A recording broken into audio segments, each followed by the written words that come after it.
Бишкек эркин экономикалык аймагынын башчысы Кудурет Тайчабаров 24 октябрда Фейсбуктагы баракчасы аркылуу Жогорку Кеңештин депутаттыгына талапкер карындашын парламенттен көргүсү келгенин айтып ыр жазган. Буга байланыштуу Борбордук шайлоо комиссиясы Кудурет Тайчабаровдун үстүнөн министрлер кабинетине кайрылуу жолдоду. Анда аткаминердин социалдык тармактагы посту мамлекеттик кызматкердин шайлоого аралашканы катары сыпатталууда. Азырынча Тайчабаровдун тагдыры кандай болот белгисиз, бирок бул көрүнүш шайлоону таза өткөрүү тууралуу мыйзамга карамандай каршы келет. Кайсы бир кызматта турса анын да кызматтык немелер бар да, мүмкүнчүлүктөр бар да, мамлекет тарабынан берилген, кайсы бир адамдарга ошонун ишчилерине таасир эткенге, ошого бул туура мыйзамдын максаты дагы, негизи да туура көрсөтүлгөн.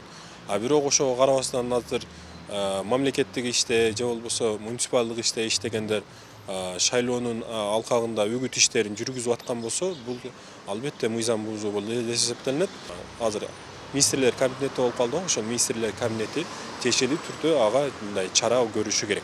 Буга чейин да Жалал Абадтын Сузагында, Оштун Амир Темур шаарчасында жашыруун эл каттап, Барпы Алыкулов мектебинде участкалык шайлоо комиссияларына жетекчи тарабынан басым жасалып жаткандыгы тууралуу маалымат айтылган. Бирок ар кандай себептер менен иш кыскарып, жоопкерчилик маселеси ара жолдо калып кетүүдө. Социалдык тармактардын колдонуучулары үгүт иштеринде басым кысым болуп жатат дешкен менен Ош шаардык шайлоо комиссиясынын төрагасы азырынча эч кандай арыздаттануу болбогонун билдирди.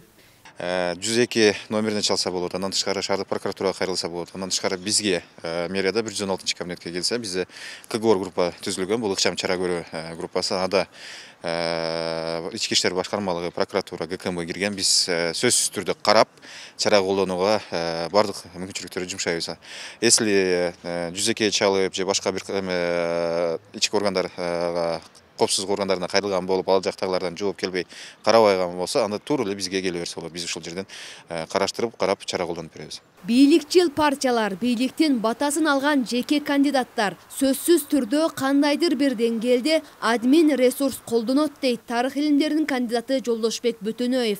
Анын пикиринде айрым талапкерлерге эскертүү берилип, айыптуулугу бар айрым талапкерлердин суудан курук чыгып кетиши да бийликтин иши. Шайлоого 5 күн калганда, 10 күн калганда конкреттүү чаралар көрүлүп башталат. Ошондо немеден четтетип башташат. Мына сен үстүңөн арыз түштү деп. Бул мурдагы ушундай болгондо, бул практикадачы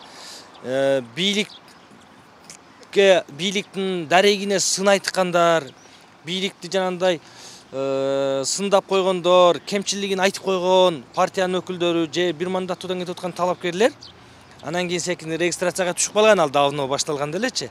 Анан аларды чакырып баштайт. Буга чейин БШК талапкер Дастан Бекешев убактысына мурда үгүт жүргүзгөнү үчүн эскертүү берген. Комиссия Жогорку Кеңештин төрагасы Талант Мамытов кызматын тапшырбай туруп, шайлоого аттанганын айтып, Жогорку сотко кайрылган менен шайлоого катыштырбоо сунушу четке кагылган. Ал эми иши тергөөдө турган дагы бир талапкер Замирбек Турганбаев учурда акталбай туруп шайлоого катышып жатат. Кыргызстанда парламенттик шайлоо 28 ноябрда өтөт.